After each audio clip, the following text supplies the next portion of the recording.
നമസ്കാരം. ഹലോ ഡോക്ടറിലേക്ക് സ്വാഗതം. കുട്ടികളിലെ ആസ്മയെക്കുറിച്ചും അലർജി രോഗങ്ങളെക്കുറിച്ചുമാണ് ഹലോ ഡോക്ടർ ഇന്ന് സംസാരിക്കുന്നത്. തിരുവനന്തപുരം ഗവൺമെന്റ് മെഡിക്കൽ കോളേജ് SITയിലെ paediatric assistant professor doctor Sujith Kurian നമുക്കൊപ്പം ചേരുന്നു. മെഡിക്കൽ കോളേജിലെ കുട്ടികളുടെ ആസ്മ ക്ലിനിക്കിലെ ഡോക്ടർ കൂടിയാണ് ഡോക്ടർ ഹലോ ഡോക്ടറിലേക്ക് സ്വാഗതം. ഡോക്ടർ, കുട്ടികളിൽ ആസ്മയും അനുബന്ധമായ മറ്റ് അലർജി പ്രശ്നങ്ങളും എത്രത്തോളം സാധാരണമാണ്? കാലഘട്ടത്തിൽ ആസ്മയും അതുപോലെയുള്ള മറ്റ് അലർജി സംബന്ധമായ അസുഖങ്ങളും വളരെ കൂടി വരുന്ന ഒരു സാഹചര്യമാണുള്ളത്. ഏതെങ്കിലും തരത്തിലുള്ള ഒരു അലർജി കൊണ്ടുള്ള അസുഖമുള്ളവർ ഏതാണ്ട് 30% കുട്ടികളിലുണ്ടെന്നാണ് പറയുന്നത്. അതുതന്നെ പക്ഷേ പലതും നമ്മളിലേക്ക് എത്തുന്നതോ അല്ലെങ്കിൽ റിപ്പോർട്ട് ചെയ്യാത്തതോ ആയിരിക്കും. ആസ്മയുടെ കാര്യം പറയുകയാണെങ്കിൽ ഏതാണ്ട് 10% തന്നെ കുട്ടികളിൽ ആസ്മ കാണുന്നുണ്ട്. മറ്റ് അലർജിക് അസുഖങ്ങളായ അലർജിക് റൈനൈറ്റിസ് ഉണ്ട്, അതായത് അലർജി കൊണ്ടുണ്ടാകുന്ന ജലദോഷം, പിന്നെ ശരീരത്തിൽ അലർജി കൊണ്ടുണ്ടാകുന്ന എക്സിമ അല്ലെങ്കിൽ ഡെർമറ്റൈറ്റിസ്, തൊലിപ്പുറത്തുണ്ടാകുന്ന വ്യത്യാസങ്ങൾ, പിന്നെ അലർജി കൊണ്ട് ഫുഡിൽ നിന്ന് അലർജി വരുന്നത് മൂലമുണ്ടാകുന്ന ഫുഡ് അലർജി, ഇങ്ങനെ അലർജി കൊണ്ടുണ്ടാകുന്ന പലതരം അസുഖങ്ങളുമുണ്ട്.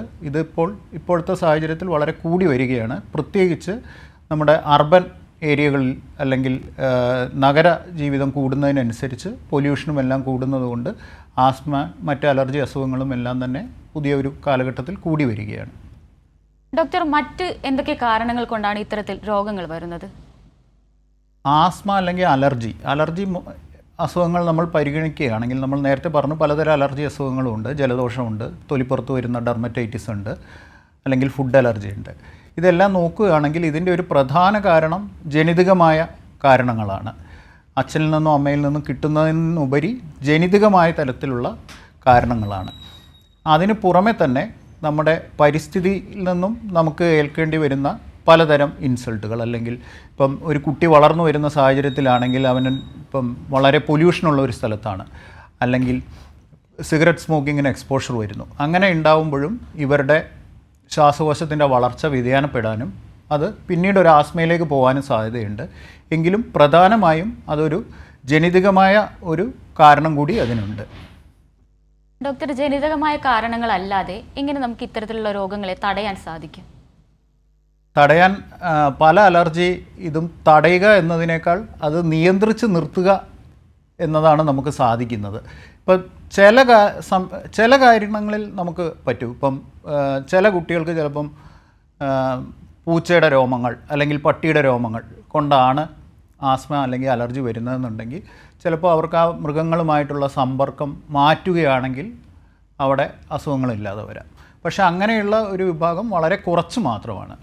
അധികം പേർക്കും നമുക്ക് വ്യക്തമായ ഒരു കാരണം അല്ലെങ്കിൽ എന്തിൻ്റെ അലർജിയാണെന്ന് നമുക്ക് പലപ്പോഴും കണ്ടുപിടിക്കാൻ പറ്റണമെന്നില്ല.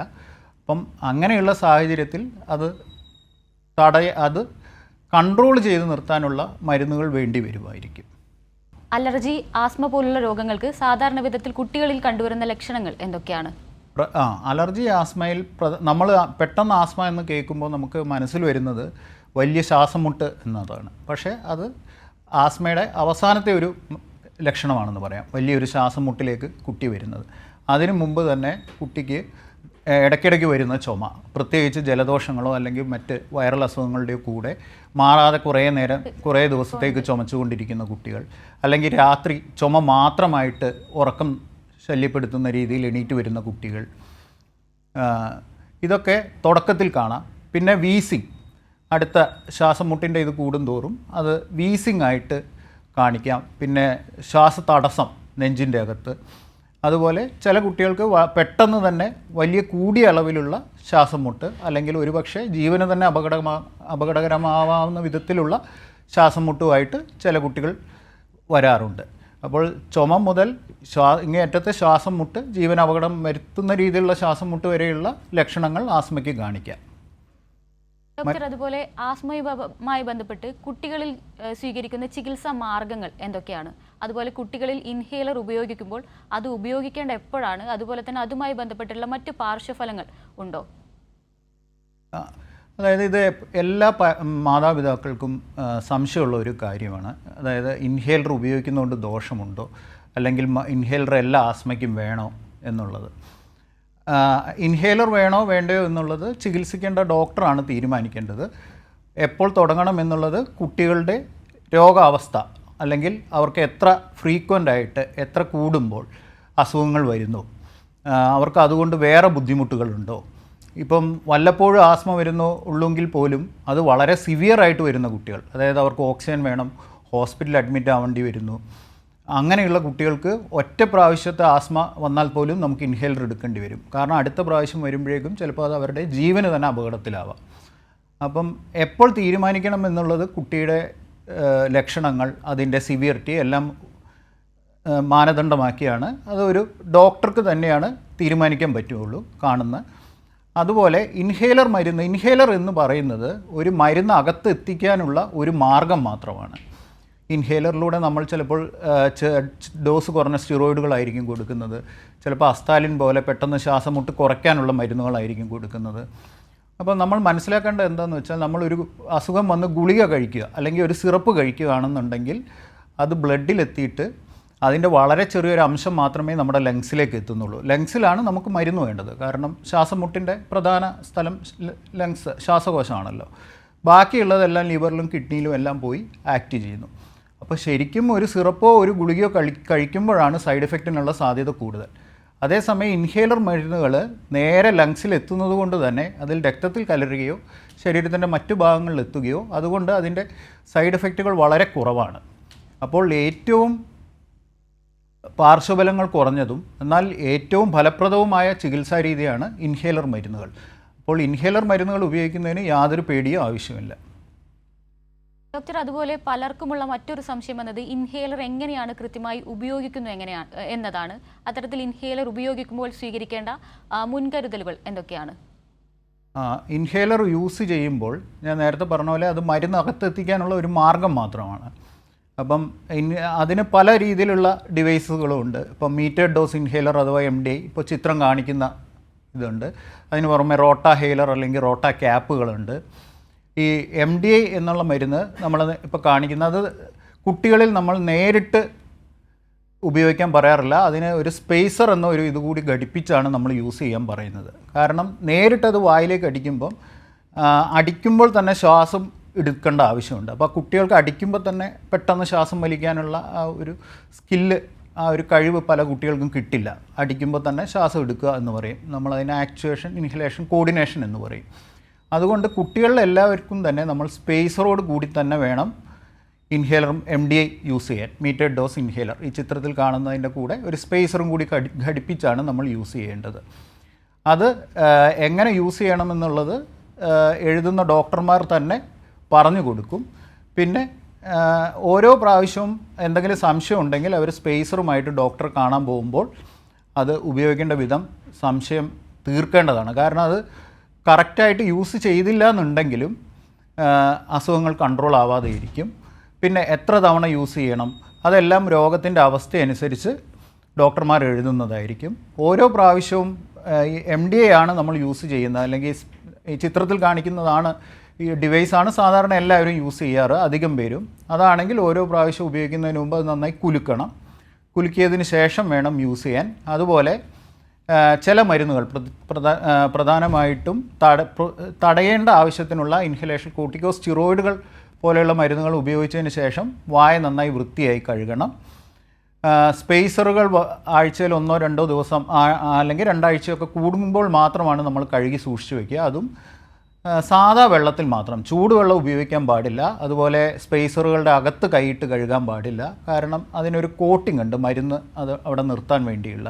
ആ കോട്ടിങ് നഷ്ടപ്പെട്ടു പോയാലും മരുന്ന് ശ്വാസകോശത്തിലേക്ക് എത്തുന്നതിൻ്റെ അളവ് കുറയും. ഇതെല്ലാം എഴുതുന്ന ഡോക്ടറോട് ചോദിച്ച് മനസ്സിലാക്കേണ്ടതാണ്. ഡോക്ടർ, നമ്മോടൊപ്പം ഒരു പ്രേക്ഷകൻ കൂടി ചേരുകയാണ്. പത്തനംതിട്ടയിൽ നിന്നും മധുസൂദനൻ ഡോക്ടറോട് സംസാരിക്കാം. സാറേ, ഞാൻ പത്തനംതിട്ടയിൽ നിന്ന് മധുസൂദൻ എന്നാണ് വിളിക്കുന്നത്. ഓക്കെ, പറഞ്ഞോളൂ സാറേ. എന്റെ മോനെ ഒരു 2 വർഷം കൊണ്ട് ഇൻഹേലർ ഉപയോഗിക്കുന്നുണ്ട്. പക്ഷെ ആസ്മാരോഗം എന്ന് പറയുന്നില്ല, അവർ ഈ അലർജിക്കാണെന്നാണ് പറയുന്നത്, അലർജിയുടെ മരുന്നാണെന്ന് പറയും. അപ്പൊ അവന് ഈ ശ്വാസം മുട്ടൽ ഇടയ്ക്കിടയ്ക്കുണ്ട്, ആള് ക്ഷീണിക്കുന്നുമുണ്ട്. അവന് 27 വയസ്സുണ്ട്. ആള് 27 വയസ്സുണ്ട്. ഓക്കെ, 27 വയസ്സെന്ന് പറയുമ്പോഴേക്കും എൻ്റെ ഇതിൽ നിന്ന് കുറച്ച് വിട്ടുപോയി. എന്നാലും കുഴപ്പമില്ല. അലർജി എന്ന് അവർ പറയാൻ കാരണം പലപ്പോഴും ആസ്മ എന്ന് പറയുമ്പോൾ പേരൻസിനുണ്ടാകുന്ന ഒരു ആങ്സൈറ്റി അല്ലെങ്കിൽ ഒരു ഇത് കാരണമായിരിക്കും ഡോക്ടർമാർ പലപ്പോഴും അലർജി എന്നുള്ള വേർഡ് ഉപയോഗിക്കുന്നത്. അപ്പം അലർജി കൊണ്ട് ശ്വാസം മുട്ട് വരുന്നതിനെയാണ് നമ്മൾ സാധാരണ ആസ്മ എന്ന് പറയുന്നത്. പ്രധാനമായിട്ടും ഇൻഹേലർ ഉപയോഗിക്കുന്നു എന്നുണ്ടെങ്കിൽ അത് ആസ്മ തന്നെ ആയിരിക്കണം.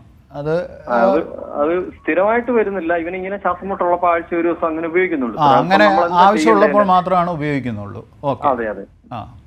അപ്പം അതപ്പം ആവശ്യമുള്ളപ്പോൾ മാത്രം ഉപയോഗിക്കുന്ന രീതിയിലാണ് നമ്മളപ്പം അവൻ്റെ അത്ര സിവിയർ അല്ല എന്നുള്ളതാണ്. സ്ഥിരമായിട്ട് ഉപയോഗിക്കേണ്ട ആവശ്യമില്ല, ആവശ്യമുള്ളപ്പോൾ മാത്രം ഉപയോഗിക്കുക. പക്ഷേ ആ ഇൻഹേലർ ആവശ്യമുള്ളപ്പോൾ മാത്രം ഉപയോഗിക്കുന്ന ഒരു ഇൻഹേലർ പിന്നെ നമ്മൾ നിർത്തുന്നതിനെ പറ്റി ആലോചിക്കേണ്ട ആവശ്യമില്ല. കാരണം ആസ്മ എന്ന് പറയുന്നത് അവന് ഒരു അലർജി, എന്തെങ്കിലും ഒരു അലർജൻ അത് നമുക്ക് എന്താണെന്ന് പലപ്പോഴും കണ്ടുപിടിക്കാൻ പറ്റില്ല. അതിനോട് ശ്വാസകോശം അമിതമായി പ്രതികരിക്കുന്ന ഒരു പ്രവണതയാണ്. അതപ്പോൾ പൂർണ്ണമായിട്ടും മാറാനുള്ള സാധ്യത കുറവാണ്. പക്ഷെ നമുക്ക് ചെയ്യാനുള്ള സാധ്യത എന്ന് പറഞ്ഞാൽ ആവശ്യമുള്ളപ്പോൾ മാത്രം ഉപയോഗിക്കുന്ന രീതിയിൽ ഈ മരുന്ന് മാറ്റിക്കഴിഞ്ഞാൽ പിന്നെ അതുകൊണ്ട് നമുക്കൊരു അസുഖമായിട്ടൊന്നും കാണേണ്ട ആവശ്യമില്ല. അവിടെ എപ്പോൾ ആവശ്യം വരുന്നോ അപ്പോൾ ഉപയോഗിക്കണം എന്നുള്ള ഒരു നല്ലപോലെ ക്ഷീണിക്കുന്നുണ്ട് സാറേ. ഭക്ഷണം കഴിച്ചാലും നല്ല ക്ഷീണത്തില ആള്, എല്ലാ സമയത്തും നല്ല ക്ഷീണമാണ്, വണ്ണം വെക്കത്തില്ല, അത് ഇൻഹേലർ ഉപയോഗിക്കുന്നതുകൊണ്ട് അങ്ങനെ യാതൊരു ദോഷം ഒരിക്കലും വരില്ല. കാരണം നമ്മൾ ഉപയോഗിക്കുന്ന മരുന്ന് ഇൻഹലേഷൻ കോർട്ടിക്കോസ്റ്റെറോയിഡ് എന്നുള്ള ഒരു മരുന്നാണ്. അത് തന്നെ ഇവന് ആവശ്യമുള്ളപ്പോൾ മാത്രം ഉപയോഗിക്കുന്ന വളരെ കുറഞ്ഞ അളവിലാണ് പോകുന്നത്. അതായത് നമ്മളൊരു ശ്വാസം മുട്ട് വരുമ്പോഴേക്കും നിങ്ങൾക്ക് ഡോക്ടറെ അടുത്ത് ചെല്ലുമ്പോൾ ഒരു ഇഞ്ചക്ഷനായിട്ടോ ഗുളികയായിട്ടോ തരുന്നതിൻ്റെ ഡോസ് ഈ മരുന്ന് ഒരു 6 മാസം തുടർച്ചയായിട്ട് ഉപയോഗിച്ചാലേ എത്തുകയുള്ളൂ. അപ്പം വല്ലപ്പോഴും ഉപയോഗിക്കുന്ന ആൾക്ക് ഈ മരുന്നിൻ്റെ സൈഡ് എഫക്റ്റിനെ പറ്റി ആലോചിക്കുകയേ വേണ്ട. ഈ മരുന്ന് കൊണ്ട് അങ്ങനെ വരാനുള്ള സാധ്യത ഇല്ല എന്തായാലും. അപ്പം അല്ലാതെ മെലിഞ്ഞ് വരുവാണെങ്കിൽ, അങ്ങനെ ഒരു ക്ഷീണം കാണുന്നുണ്ടെങ്കിൽ ഒരു ഫിസിഷ്യനെ കാണിച്ച് വേറെ എന്തെങ്കിലും കാരണമുണ്ടോ എന്ന് കണ്ടുപിടിക്കുകയാണ് വേണ്ടത്. പ്രേക്ഷകന് വ്യക്തമായെന്ന് കരുതുന്നു ഡോക്ടർ. അതുപോലെ തന്നെ ഡോക്ടർ, ഒരു കുട്ടിയിൽ ആസ്മ രോഗം സ്ഥിരീകരിച്ചാൽ അത് പൂർണ്ണമായി ചികിത്സിച്ച് ഭേദമാക്കാൻ സാധിക്കുമോ? ഇപ്പോൾ ഞാൻ പേരൻറ്റിനോട് പറഞ്ഞത് തന്നെയാണ്. അതായത് ആസ്മ എന്ന് പറഞ്ഞത് അങ്ങനെ ഒരു വലിയ ഒരു അസുഖമായിട്ട് നമ്മൾ കാണണ്ട. അത് ഞാൻ നേരത്തെ പറഞ്ഞ പോലെ ജനിതകമായ കാരണങ്ങൾ കൊണ്ടോ പലതുകൊണ്ടും നമ്മുടെ ശ്വാസകോശത്തിന് അല്ലെങ്കിൽ ശ്വസന വ്യവസ്ഥയ്ക്ക്, എയർവേ എന്ന് നമ്മൾ പറയും, അതിനുള്ള ഒരു ഓവറായിട്ട് റിയാക്ട് ചെയ്യാനുള്ള ഒരു പ്രവണതയാണ്. ഇപ്പം നമ്മൾ നോക്കുകയാണെങ്കിൽ നമ്മളൊരു പൊടി അടിക്കുന്നു പലർക്കും. അപ്പോൾ ചിലർക്ക് ചെറിയൊരു തുമ്മൽ മാത്രമേ ഉണ്ടാവുള്ളൂ, ചിലർക്ക് കാര്യമായിട്ടൊന്നും ഉണ്ടാവില്ല. പക്ഷേ ചിലർക്ക് അതൊരു വലിയ ശ്വാസം മുട്ടിലേക്ക് പോവാം. അതാണ് നമ്മൾ അവരുടെ എയർവേ അതിനോട് പ്രതികരിക്കുന്ന, അല്ലെങ്കിൽ ശ്വസന വ്യവസ്ഥ അതിനോട് പ്രതികരിക്കുന്നത് കുറച്ച് കൂടുതലായിട്ടാണ്. ഓവർ റിയാക്റ്റീവ് എന്ന് പറയും. ഈ ഒരു പ്രവണത നമുക്ക് അവിടെ തന്നെ കാണും. പക്ഷേ പല കുട്ടികളും വളരുന്നതിനനുസരിച്ച് നമ്മൾ കറക്റ്റായിട്ടുള്ള മരുന്നുകൾ ഉപയോഗിച്ച് തുടങ്ങിക്കഴിഞ്ഞാൽ എയർവേയുടെ അല്ലെങ്കിൽ ഈ ശ്വസന വ്യവസ്ഥയുടെ ഓവറായിട്ട് റിയാക്ട് ചെയ്യാനുള്ള സാധ്യത കുറയുകയും അവർക്ക് ലക്ഷണങ്ങൾ കുറഞ്ഞു വരികയും ചെയ്യും. അപ്പോൾ അങ്ങനെ ലക്ഷണങ്ങൾ കുറഞ്ഞു വരുമ്പോൾ നേരത്തെ വിളിച്ച കുട്ടിക്കുള്ളതുപോലെ നമ്മൾ അസുഖം വരുമ്പോൾ മാത്രം ഉപയോഗിക്കുക എന്ന രീതിയിലേക്ക് അത് മാറ്റാൻ പറ്റും. അപ്പോഴും നമ്മളവിടെ പൂർണ്ണമായിട്ടും ചികിത്സിച്ച് മാറ്റുക അല്ലെങ്കിൽ പൂർണ്ണമായിട്ട് നിർത്തുക എന്ന് പറയാറില്ല. കാരണം ഇപ്പോൾ 6 വയസ്സിൽ ആസ്മയായിട്ട് തുടങ്ങിയ ഒരു കുട്ടിക്ക് ചിലപ്പോൾ ഒരു 8-10 വയസ്സൊക്കെ ആകുമ്പോഴേക്കും നമുക്ക് ആവശ്യത്തിന് മാത്രം ഉപയോഗിക്കുക എന്നുള്ള രീതിയിലേക്ക് അവനെ പറഞ്ഞ് മനസ്സിലാക്കാൻ പറ്റും. പക്ഷേ ഇത് പൂർണ്ണമായിട്ട് നിർത്തി, നിനക്ക് ഇനി അസുഖം വരില്ല എന്ന് പറഞ്ഞാൽ ചിലപ്പം ഞാൻ പറഞ്ഞല്ലോ, ആ ഒരു ജനിതകമായിട്ടുള്ള പല കാരണങ്ങൾ കൊണ്ടുള്ള ആ പ്രവണതയുണ്ട്. ആ പ്രവണത അവിടെ കാണും. ചിലപ്പോൾ 10 വർഷം കഴിഞ്ഞിട്ടായിരിക്കും അവന് പിന്നെ ഒരു വലിയ ശ്വാസം മുട്ട് വരുന്നത്. അപ്പം നമ്മളങ്ങനെ പൂർണ്ണമായി നിർത്തുക എന്നുള്ളതല്ല, അവിടെ കൺട്രോൾ ചെയ്ത് അവൻ്റെ സിംറ്റംസ് അല്ലെങ്കിൽ രോഗലക്ഷണങ്ങൾ നിയന്ത്രിച്ച് നിർത്തുക എന്നുള്ളതാണ് പ്രധാനം. അപ്പോൾ നമ്മൾ പൂർണ്ണമായിട്ട് ഒരിക്കലും നിർത്താൻ പറയില്ല, അവനോട് ഇനി ആവശ്യമുള്ളപ്പോൾ ഉപയോഗിക്കുന്ന രീതിയിൽ മാത്രമാക്കി തീർക്കുക. ഡോക്ടർ, അതുപോലെ ശ്വാസതടസ്സവുമായി ബന്ധപ്പെട്ടുകൊണ്ട് വീടുകളിൽ സാധാരണയായി സ്വീകരിച്ചു വരുന്ന ചികിത്സാ രീതികളാണല്ലോ ആവി പിടിക്കൽ പോലുള്ളതൊക്കെ തന്നെ. ഇത്തരത്തിലുള്ള വീടുകളിൽ സ്വീകരിക്കുന്ന ചികിത്സാ രീതികൾ എത്രത്തോളം അപകടകരമാണ്? അതായത് കുട്ടികളെ സംബന്ധിച്ച് നമ്മൾ ഒരിക്കൽ പോലും വീടുകളിൽ നിന്നുള്ള നെബുലൈസേഷൻ പറയാറില്ല.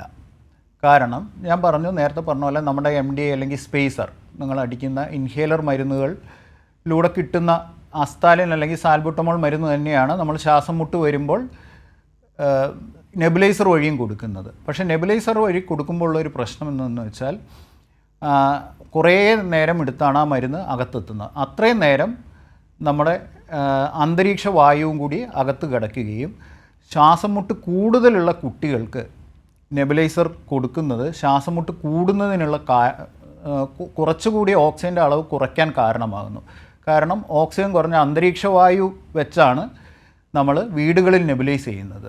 അതേസമയം ഹോസ്പിറ്റലുകളിൽ അധികവും തന്നെ നിങ്ങൾ ശ്രദ്ധിച്ചറിയാം, നേരെ ഓക്സിജൻ വെച്ചാണ് നെബുലൈസ് ചെയ്യുന്നത്, അല്ലെങ്കിൽ ഓക്സിജൻ കൂടെ സപ്ലിമെൻറ്റ് ചെയ്യും. വീടുകളിൽ ഇങ്ങനെ ഒരു സൗകര്യമില്ലാത്തതിനാൽ വളരെ കൂടിയ ശ്വാസം മുട്ടാണ് ആ സമയത്ത് നമ്മൾ വീട്ടിൽ നിന്ന് നെബുലൈസ് ചെയ്ത് കഴിഞ്ഞാൽ പെട്ടെന്ന് ശരീരത്തിൽ ഓക്സിജൻ ക്രമാതീതമായി താഴുകയും ഒരു അപകട നിലയിലേക്ക് എത്തിച്ചേരുകയും ചെയ്യാം. അപ്പോൾ കുട്ടികൾക്ക് ഇത് പറയാനും മനസ്സിലാക്കാനും പറ്റാത്തതുകൊണ്ട് കുട്ടികളെ സംബന്ധിച്ചിടത്തോളം നമ്മൾ ഒരിക്കൽ പോലും വീട്ടിൽ നിന്ന് നെബുലൈസ് ചെയ്യാൻ പറയില്ല. അതേ മരുന്ന് തന്നെയാണ് നമ്മൾ MDA അടിച്ച് ശ്വാസകോശത്തിലേക്ക് എത്തിക്കുന്നത്. അതുമാത്രമല്ല MDA ഉപയോഗിക്കുമ്പോൾ അല്ലെങ്കിൽ അടിക്കുന്ന മരുന്ന് ഉപയോഗിക്കുമ്പോൾ ഏതാണ്ട് 20% മരുന്ന് അകത്ത് എത്തും. അതേസമയം നമ്മളെ നെബുലൈസർ ആണെങ്കിൽ ഏതാണ്ട് 10% മരുന്ന് നമ്മുടെ ലങ്സിലെത്തും. അതേസമയം നെബുലൈസർ ആണെങ്കിൽ 10% താഴെ മാത്രമേ ഉള്ളൂ.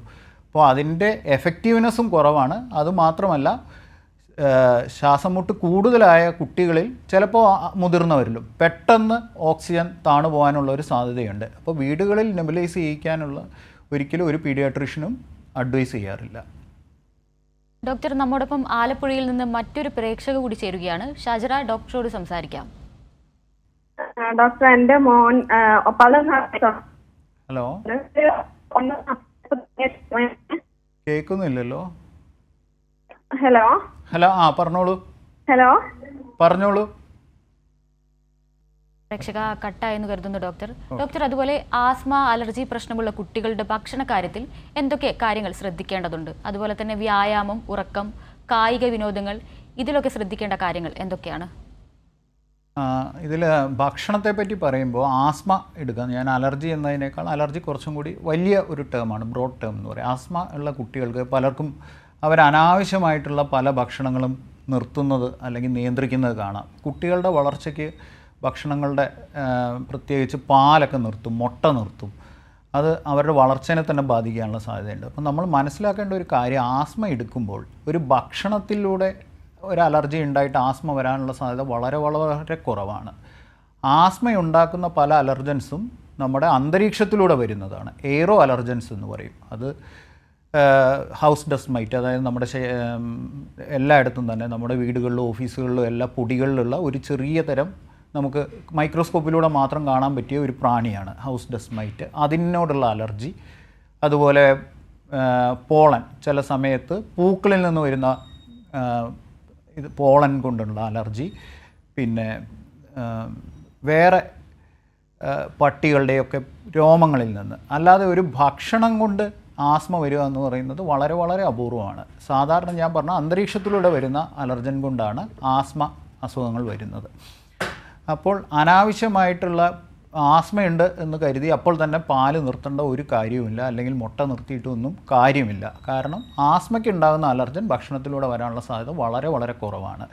ഇനി നിങ്ങൾക്ക് അങ്ങനെ എന്തെങ്കിലും സംശയമുണ്ട്, ഏതെങ്കിലും ഒരു ഭക്ഷണം കഴിക്കുമ്പോൾ ആസ്മയുടെ ഇത് കൂടുന്നുണ്ടോ, അല്ലെങ്കിൽ അങ്ങനെ എന്തെങ്കിലും സംശയം ഉണ്ടെന്നുണ്ടെങ്കിൽ നിങ്ങൾ ചികിത്സിക്കുന്ന ഡോക്ടറെ അടുത്ത് ചെല്ലുകയാണ് വേണ്ടത്. കാരണം അനാവശ്യമായിട്ടുള്ള ഭക്ഷണം നിർത്തുന്നത് ദോഷമാണ് കൂടുതൽ ഉണ്ടാക്കുന്നത്. അതുപോലെ ആലപ്പുഴയിൽ നിന്നും ഷാഹിറ വീണ്ടും ചേരുകയാണ്. ഷാഹിറ, ഡോക്ടറോട് സംസാരിക്കാം. ഹലോ ഡോക്ടർ, കേൾക്കാൻ പറ്റുന്നുണ്ടോ? കേൾക്കാം പറഞ്ഞു. സാർ, എൻ്റെ മോന് 11 വയസ്സുണ്ട്. മോനൊരു 9 മാസം ആയപ്പോൾ തുടങ്ങിയ ചുമയാണ്. ഒരുപാട് വട്ടം അഡ്മിഷൻ ആയിട്ടുണ്ട് ഹോസ്പിറ്റലിൽ, ഒത്തിരി വട്ടം അഡ്മിറ്റ് ആയിട്ടുണ്ട്. ഇപ്പൊ ഒരു കണ്ടിന്യൂസ് ആയിട്ട് ഇപ്പൊ ഒരു 3 വട്ടം ICUലും കയറിയിട്ടുണ്ട് മോൻ. അപ്പൊ ഇതുവരെ ആയിട്ടും ആരും നമുക്ക് ഇൻഹേലർ ഒന്നും നമുക്ക് പ്രിസ്ക്രൈബ് തന്നിട്ടില്ല. അപ്പം ഞങ്ങള് ചെസ്റ്റിന്റെ ഡോക്ടറെ കാണിച്ചിട്ടുണ്ടായിരുന്നു. അപ്പൊ ഡോക്ടർ ഇത്തവണ ഞങ്ങൾക്ക് സജസ്റ്റ് ചെയ്തു ഇത് ഉപയോഗിക്കണം എന്നുള്ളത്. അപ്പൊ ഇപ്പൊ ഒരു 2 ആഴ്ച ആയിട്ടുള്ളൂ മോൻ ഡിസ്ചാർജ് ആയിട്ട്. ഇപ്പൊ മോൻ ഇപ്പൊ കണ്ടിന്യൂസ് ആയിട്ട് 2 ആഴ്ചയായിട്ട് ഇത് യൂസ് ചെയ്യുന്നുണ്ട്. ഈ എയർ സ്പേസറിന്റെ കളറിൽ എന്തോ ഒരു ചേഞ്ച് ഫീൽ ചെയ്തിട്ടുണ്ട്. അപ്പൊ സാറ് കൊണ്ട് കാണിക്കാൻ പറഞ്ഞിട്ടുണ്ട് എന്നോട്. അപ്പൊ അത് പിന്നെ കാണിക്കേണ്ടതുണ്ടോ? മറ്റേ ഉപയോഗിക്കുന്ന സ്പേസറിന്റെ സ്പേസർ വെച്ചാണ് ഉപയോഗിക്കുന്നത് അല്ലേ? അതെ. ആ സ്പേസറിലാണ് കളർ ചേഞ്ച് വന്നത്. അത് തന്നെ. അപ്പോൾ സ്പേസറിൽ ഒരു കളർ ചേഞ്ച് വന്നാൽ ഡോക്ടറെ ഒന്ന് കാണിക്കുന്നത് നല്ലതായിരിക്കും. നിങ്ങളത് എങ്ങനെ കഴുകുന്നത്? തിളച്ച വെള്ളത്തിലെങ്ങാനും ഇട്ടാണോ കഴുകുന്നത്? ഇല്ല ഇല്ല, ഞങ്ങളത് പച്ചവെള്ളത്തിൽ സാധാ ടാപ്പ് തുറന്നിട്ട് വെറുതെ കഴുകുക ചെയ്യുന്നത്. അപ്പൊ അത് അകത്ത് നനച്ച് മറ്റേ തുടച്ചെടുക്കുകയൊന്നും ചെയ്യുന്നില്ല, ഫാനിന്റെ ചൂട്ടിൽ വെച്ച് അടക്കിയാണ്. തുണിയിട്ട് തുടയ്ക്കുന്നുണ്ടായിരുന്നു. തുണിയിട്ട് അകത്ത് തുടയ്ക്കാൻ പാടില്ല സ്പേസറിന്റെ, കാരണം അതിൻ്റെ ഒരു കോട്ടിങ് പോകാൻ സാധ്യതയുണ്ട്. അപ്പോൾ ആ സ്പേസർ വേണമെങ്കിൽ ഒന്ന് ഡോക്ടറെ കാണിച്ച് മാറ്റണമെന്നുണ്ടെങ്കിൽ ഒന്ന് മാറ്റുന്നത് നല്ലതായിരിക്കും. കാരണം ഇപ്പോൾ തുടങ്ങിയല്ലേ ഉള്ളൂ. അപ്പം പെട്ടെന്ന് നമുക്കൊരു കൺട്രോൾ എത്തേണ്ട അവസ്ഥയാണല്ലോ. പ്രത്യേകിച്ച് അവനെ എനിക്ക് തോന്നുന്നു ICUലൊക്കെ അഡ്മിറ്റ് ആയി എന്ന് പറയുകയും ചെയ്യുന്നതുകൊണ്ട് നമുക്കൊരു ICUൽ അഡ്മിറ്റ് ആയി എന്നല്ലേ പറഞ്ഞത്? ICUൽ അഡ്മിറ്റ് ആയി എന്ന് പറഞ്ഞാൽ അത് ആസ്മ മൂലമാണെങ്കിൽ, ഇപ്പോൾ ചുമയ്ക്ക് പല കാരണങ്ങളും ഉണ്ടാവും, എന്നാലും 11 വയസ്സുള്ള ഒരു കുട്ടിയെ സംബന്ധിച്ച് പലതവണ ICUൽ അഡ്മിറ്റ് ആയി ആവിയൊക്കെ പിടിക്കേണ്ടി വന്നിട്ടുണ്ട്. അപ്പം അതൊരു ആസ്മ തന്നെയായിട്ട് എടുക്കുകയാണെന്നുണ്ടെങ്കിൽ അവന് എന്തായാലും ഇൻഹേലർ വേണം, ICUലും കൂടി അഡ്മിറ്റ് ആയതുകൊണ്ട്. അപ്പം നമ്മൾ അവൻ ICUൽ വരുന്ന രീതിയിൽ സിവിയറായിട്ട് വരുന്ന ഒരു കുട്ടിയാണെങ്കിൽ നമ്മൾ സ്പേസറുടെ കാര്യം എല്ലാം ശ്രദ്ധിച്ച് ഉപയോഗിക്കണം. അപ്പോൾ ഒരു കളർ ചേഞ്ച് കണ്ടിട്ടുണ്ടെങ്കിൽ ഒന്ന് ഡോക്ടറെ കാണിച്ച് ഒന്ന് മാറ്റണമെങ്കിൽ മാറ്റാം. പിന്നെ ഈ കാര്യം ശ്രദ്ധിക്കുക, ഒരിക്കലും തുണിയിട്ട് അകത്ത് തുടയ്ക്കാൻ പാടില്ല. സാധാ പച്ചവെള്ളത്തിൽ മാത്രം കഴുകി ഫാനിൻ്റെ ചോട്ടിൽ വെച്ച് തുടയ്ക്കുക. എയർ ഡ്രൈ എന്നാണ് നമ്മൾ പറയുന്നത്, വെയിലത്ത് പോലും വെക്കരുതെന്നാണ് പറയുന്നത്. അത് ശരി. മോനിപ്പോ ഈ ICU കിടന്നപ്പോഴെല്ലാം നന്നായിട്ട് വെയിറ്റ് വെക്കുന്നുണ്ട്. മോനൊരു 50 കിലോയോളം ഉണ്ട്. അത് മരുന്നിൻ്റെ ആവാനുള്ള സാധ്യത വളരെ വളരെ കുറവാണ്. ഇതിൽ വേറൊരു പ്രശ്നം എന്ന് വെച്ചാൽ ഈ വെയിറ്റ് കൂടുന്ന കുട്ടികൾ അല്ലെങ്കിൽ ഒബീസിറ്റി ഉള്ള കുട്ടികളിൽ ആസ്മ കൺട്രോൾ ചെയ്യാനും പാടാണ്, അവർക്ക് ആസ്മ വരാനുള്ള സാധ്യതയും കൂടുതലാണ്. അപ്പം ആസ്മയുള്ള കുട്ടികളിൽ അല്ലെങ്കിൽ ശ്വാസമുട്ട് വരുന്ന കുട്ടികളിൽ ആദ്യമായിട്ട് ചെയ്യേണ്ട ഒന്ന് വെയിറ്റ് കുറയ്ക്കാനുള്ള കാര്യങ്ങൾ ചെയ്യുക എന്നുള്ളതാണ്. ഇനി വെയിറ്റ് കൂടുന്നതിന് വേറെ എന്തെങ്കിലും കാരണമുണ്ടോ എന്നുള്ളത് നിങ്ങൾ ചികിത്സിക്കുന്ന ഡോക്ടറോട് ഒന്നും കൂടി ചോദിച്ച് മനസ്സിലാക്കാവുന്നതാണ്. ബേക്കറി ഐറ്റംസ് ഒക്കെ നന്നായിട്ട് കഴിക്കുന്നുണ്ട്. അപ്പോൾ അതെല്ലാം നിയന്ത്രിച്ച് വെയിറ്റ് കുറയ്ക്കേണ്ടത് അത്യാവശ്യമാണ്. വെയിറ്റ് കുറച്ചാൽ മാത്രമേ ആസ്മയ്ക്ക് നമ്മൾ വിചാരിച്ച പോലെ കൺട്രോൾ കിട്ടുള്ളൂ. അപ്പോൾ ഇത് കണ്ടിന്യൂസ് ആയിട്ട് യൂസ് ചെയ്യേണ്ടതാ? അതായത് ഇനി ഡോക്ടർ പറയുന്നവരെ, അത് സാധാരണ നമ്മളൊരു ആസ്മയ്ക്ക് മരുന്ന് കൊടുത്തു തുടങ്ങിക്കഴിഞ്ഞാൽ അത് റെഗുലറായിട്ട് ഡോക്ടറെ കാണിച്ച് അതിൻ്റെ ഡോസ് അഡ്ജസ്റ്റ് ചെയ്യണം, കൂട്ടുകയോ കുറയ്ക്കുകയോ ചെയ്യണം. ഇപ്പം ഇവനിപ്പോൾ ICUൽ അഡ്മിറ്റ് ആയി എന്നാണ് മനസ്സിലായത്. അങ്ങനെയാണെങ്കിൽ സാധാരണ രീതിയിൽ നമ്മൾ 1 വർഷം വരെയെങ്കിലും മരുന്ന് നിർത്താൻ പറയില്ല. അത് കഴിഞ്ഞ് 2 നേരം യൂസ് ചെയ്ത് ഒരു 3-4 മാസം നോക്കി കുട്ടിക്ക് അത്യാവശ്യം കൺട്രോൾ കിട്ടുകയാണെന്നുണ്ടെങ്കിൽ ഡോസ് മെല്ലെ കുറച്ച് തുടങ്ങും. അങ്ങനെ കുറച്ച് അത് എത്ര കാലം കണ്ടിന്യൂ ചെയ്യണം എന്നുള്ളത് നിങ്ങൾ പിന്നെ വരുന്നതനുസരിച്ച് ഡോക്ടർ തീരുമാനിക്കുന്നതാണ്. പക്ഷെ ഡോക്ടറെ, പ്രശ്നം എന്താന്ന് വെച്ചാല് മോനെ ഇത് ഡെയിലി ഇങ്ങനെ വരുന്ന ഒരാളല്ല. എന്തെങ്കിലും പനിയോ അങ്ങനെ എന്തെങ്കിലും വരുമ്പോഴാണ് ഈ ശ്വാസം മുട്ടൽ വരാറുള്ളൂ. പക്ഷേ ഇവിടുത്തെ ഞാൻ നേരത്തെ പറഞ്ഞ പോലെ ഡെയിലി വരാത്ത കുട്ടികളാണെങ്കിൽ പോലും അവന് വരുമ്പോൾ ഒക്കെ സിവിയർ ആയിട്ടാണ് വരുന്നത്, ICUൽ അഡ്മിറ്റ് ആയി എന്ന് പറയുന്നു. അത് നമ്മൾ വളരെ ശ്രദ്ധിക്കേണ്ട ഒരു കാര്യമാണ്. കാരണം ചില സമയത്ത് ചിലപ്പോൾ പെട്ടെന്ന് വന്നാൽ നമ്മൾ വിചാരിച്ച പോലെ കൺട്രോൾ ചെയ്യാൻ പറ്റിയെന്ന് വരില്ല. വളരെ കൂടിയ ശ്വാസം മുട്ട് വരികയും പെട്ടെന്ന് ശ്വാസം തടസ്സത്തിലേക്ക് പോകാനും വെന്റിലേറ്ററിൽ വരാനും ഒക്കെയുള്ള സാധ്യതയുണ്ട്. അപ്പോൾ അങ്ങനെയുള്ള കുട്ടികൾക്കും നമ്മൾ വളരെ ശ്രദ്ധിച്ച് ഡോക്ടർ പറയുന്ന പോലെ തന്നെ ഇൻഹേലർ ഉപയോഗിക്കണം. കാരണം അവൻ്റെ എയർവേ അല്ലെങ്കിൽ ആ ശ്വസന വ്യവസ്ഥ കൂടുതലായിട്ട് പ്രതികരിക്കുകയാണ്. അപ്പോൾ അത് കൺട്രോൾ ചെയ്ത് നിർത്തണം എന്നുണ്ടെങ്കിൽ നമ്മൾ കുറച്ച് കാലമെങ്കിലും ഇൻഹേലർ യൂസ് ചെയ്ത് ആ ടെൻഡൻസി, ശ്വാസനാളത്തിൻ്റെ ടെൻഡൻസി കുറയ്ക്കേണ്ടതുണ്ട്. അപ്പോൾ ഇങ്ങനെയുള്ള കുട്ടികൾക്ക് അത് ശ്രദ്ധിച്ച് തന്നെ ഉപയോഗിക്കണം. ഡോക്ടർ പറയുന്നതനുസരിച്ച് ഇടയ്ക്ക് കുറച്ചൊരു സിംറ്റം കുറയുമ്പോഴേക്കും നിങ്ങൾ നിർത്തി വെക്കരുത്. കാരണം വലിയൊരു ശ്വാസം മുട്ടായിട്ട് അവൻ വരാനുള്ള സാധ്യത കൂടുതലാണ്. ശരി ഡോക്ടർ, വ്യക്തമാണ്. ഡോക്ടർ, ആസ്മയുടെ രോഗത്തിൽ ആശ്വാസം വന്നാൽ ഈ ഇൻഹേലറിൻ്റെ ഉപയോഗം നിർത്താൻ സാധിക്കുമോ? അതുപോലെ തന്നെ ഒരു കുടുംബവും കുട്ടിയും പ്രാഥമികമായി സ്വീകരിക്കേണ്ട മുൻകരുതലുകൾ എന്തൊക്കെയാണ്? അതാണ് നമ്മൾ നേരത്തെ പറഞ്ഞ പോലെ, അതായത് ആസ്മ എന്നുള്ള അസുഖം പൂർണ്ണമായി ചികിത്സിച്ച് ഭേദമാക്കിയല്ല എന്ന് ഞാൻ പറഞ്ഞു. ആ ഒരു പ്രവണത എപ്പോഴും തന്നെ, ശ്വാസം മുട്ട് വരാനുള്ള ഒരു പ്രവണത എപ്പോഴും തന്നെ കാണാം. പക്ഷെ കുറച്ച് പേർക്കെങ്കിലും ഒരു കാലം കഴിയുമ്പോൾ മരുന്ന് സ്ഥിരമായിട്ട് ഉപയോഗിക്കേണ്ട ആവശ്യം വരില്ല. ആവശ്യമുള്ളപ്പോൾ മാത്രം ഉപയോഗിക്കുക. അപ്പോൾ മരുന്ന് എപ്പോഴും നിർത്തുന്നതിന് മുമ്പ് ചികിത്സിക്കുന്ന ഡോക്ടറുടെ നിർദ്ദേശാനുസരണം മാത്രമേ ആ മരുന്നിൻ്റെ ഡോസ് കുറയ്ക്കാനും, അത് തൽക്കാലം എല്ലാ ദിവസവും എടുക്കേണ്ടതില്ല, തുടർച്ചയായിട്ട് എടുക്കേണ്ടതില്ല എന്നുണ്ടെങ്കിൽ അതൊരു ഡോക്ടറുടെ നിർദ്ദേശാനുസരണം മാത്രം ചെയ്യേണ്ടതാണ്. അല്ലാതെ നമ്മൾ പെട്ടെന്ന് നിർത്തിക്കഴിഞ്ഞാൽ ചിലപ്പം പെട്ടെന്നൊരു ശ്വാസം മുട്ട്, പിന്നെ ഒരു ജലദോഷമോ ചുമയോ വരുമ്പോൾ പെട്ടെന്നൊരു ശ്വാസം മുട്ടിലേക്ക് പോകാനുള്ള സാധ്യതയുണ്ട്. അപ്പോൾ ഇതൊരു വലിയൊരു അസുഖമായി കാണാതെ ഇത് നമുക്ക് കൺട്രോൾ ചെയ്ത് നിർത്തേണ്ട ഒരു അവസ്ഥയാണ്. അത് നമുക്ക് വ്യക്തമായ മരുന്നുകളെല്ലാം ഉപയോഗിച്ച് കൺട്രോൾ ചെയ്ത് സുഖമായിട്ട് കൊണ്ടുപോകാവുന്ന ഒരു രോഗാവസ്ഥയാണെന്ന് പറയാം. പിന്നെ എന്തൊക്കെ ശ്രദ്ധിക്കണം എന്ന് ചോദിച്ചാൽ പൊടി, വീട്ടിലെ പൊടി നിയന്ത്രിക്കുക എന്നുള്ളത് വളരെ പ്രധാനമാണ്. അപ്പോൾ നമ്മൾ സാധാരണ പറയാറ് ആസ്മ ഉള്ള വീടുകളാണെങ്കിൽ അവരുടെ പുതപ്പുകളും ബെഡ്ഷീറ്റുകളും എല്ലാം സമയത്ത് മാറ്റണം. ആഴ്ചയിൽ ഒരിക്കലെങ്കിലും മാറ്റാനൊക്കെ പറയും. അതേപോലെ തിളച്ച വെള്ളത്തിലിട്ട് കഴുകി വൃത്തിയാക്കാൻ പറ്റുവാണെങ്കിൽ നല്ലത്, ചൂടുവെള്ളത്തിൽ ഉപയോഗിച്ചത് അങ്ങനെ പറയാറുണ്ട്. പിന്നെ പൊടിയിലേക്ക് അവോയ്ഡ് ചെയ്യുക, പൊടി ഉണ്ടാകുന്ന സാഹചര്യങ്ങളെല്ലാം കുറയ്ക്കാൻ നോക്കുക. പിന്നെ പെറ്റ്സിനോട് എന്തെങ്കിലും അലർജി ഉണ്ടെങ്കിൽ പെറ്റ്സുമായിട്ടുള്ള സമ്പർക്കം കുറയ്ക്കുക അല്ലെങ്കിൽ ഒഴിവാക്കുക. അങ്ങനെ പിന്നെ ചില കുട്ടികൾക്ക് ജലദോഷം ചുമയും ഒരു വൈറൽ ഇൻഫെക്ഷൻ്റെ സമയത്തായിരിക്കും ആസ്മ വരുന്നത്. അപ്പോൾ അങ്ങനെയുള്ള കുട്ടികൾക്ക് ആസ്മ ജലദോഷമോ പനിയോ ചുമയോ വരുമ്പോൾ തുടങ്ങുമ്പോൾ തന്നെ അധികവും നമ്മളൊരു സ്കൂൾ കുട്ടികളിലെല്ലാം അങ്ങനെയാണ് കാണുന്നത്. അവർക്ക് ആസ്മ വരുന്ന ഒരു ജലദോഷത്തിൻ്റെയൊക്കെ ഭാഗമായിട്ടായിരിക്കും. അപ്പോൾ അങ്ങനത്തെ ഒരു സാഹചര്യത്തിൽ ഡോക്ടർമാർ പറയുന്ന പോലെ, അതായത് ജലദോഷം വരുമ്പോൾ എടുക്കേണ്ട മരുന്നുകൾ, തുമ്മൽ ചുമയൊക്കെ വരുമ്പോൾ എടുക്കേണ്ട മരുന്നുകൾ, ചിലപ്പോൾ ഇൻഹേലറുടെ ഡോസ് കൂട്ടാൻ പറയും. അതെല്ലാം ഡോക്ടർമാർ പറയുന്നത് പോലെ ശ്രദ്ധിക്കുക. ഡോക്ടർ, സമയത്തിൻ്റെ പരിമിതി മൂലം ഇടപെടുകയാണ്. കുട്ടികളുടെ ആസ്മയെക്കുറിച്ചും അലർജി രോഗങ്ങളെക്കുറിച്ചുമാണ് ഹലോ ഡോക്ടർ ഇന്ന് സംസാരിച്ചത്. തിരുവനന്തപുരം ഗവൺമെൻറ് മെഡിക്കൽ കോളേജ് SITയിലെ paediatric assistant professor doctor Sujith കുര്യനാണ് നമുക്കൊപ്പം ചേർന്നത്. ഡോക്ടർ നന്ദി. ഹലോ ഡോക്ടറിൻ്റെ ഇന്നത്തെ അധ്യായം ഇവിടെ അവസാനിക്കുന്നു. നമസ്കാരം.